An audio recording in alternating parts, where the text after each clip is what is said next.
دايره الثلاثه مش روح بقى ابو الفضا بس عيب يا ابني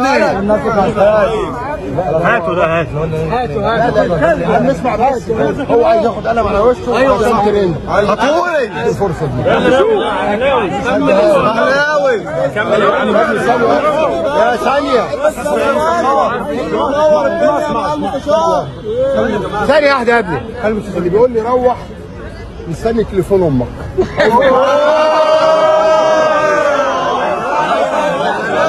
البيان بقى اللي طلع من العيال قال لك ايه؟ لقد استردينا نادينا من العصابه اللي هو انا يعني واخد 60 بطوله. العفو يا فندم. ثانيه واحده يا ابني.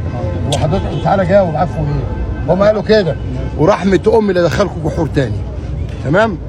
عصابه اللي عمل نادي رهيب و6 اكتوبر اللي هم بيتكلموا عليه ده انا اللي دافع القسط الاخير من حسابي وعامل العقد بتاعه، والاستاد انا اللي عامل عقده، واخد 16 ترخيص ودخلت الميه والكهرباء عملنا كل ده. البنيه التحتيه كلها كنت حضرتك مسؤول عنها. ايه اللي انتوا عملتوه؟ وانا قلت كان الاخ عبد الناصر كان واحد من الاخوه الصحفيين ما اعرفش اسمه ايه بيقول لك ايه؟ اصل خدت لو اتكلمت مش عارف ويعني انا عاجز اقول لعبد الله مش عايز اقول اسمه. اتفضل يا معلم مشوار كامل. ثواني يا رجاله نخلص الكلام بقى يا رجاله. ثواني يا استاذ يا استاذ استنى نسمع الراجل بيتكلم.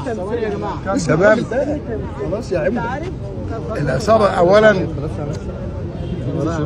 انا كنت عضو مجلس اداره من 92. تمام. كنت مشرف على فريق. خلاص يا كابتن بقى. كنت مشرف على فريق كوره ايام جلال بيه، خدت 2 دوري. ده غير افريقيا غير السوبر غير افريقيا. صح. كمال درويش كنت النائب بتاعه ورقي برضه بشرف على فريق كوره 3 دوري. صح.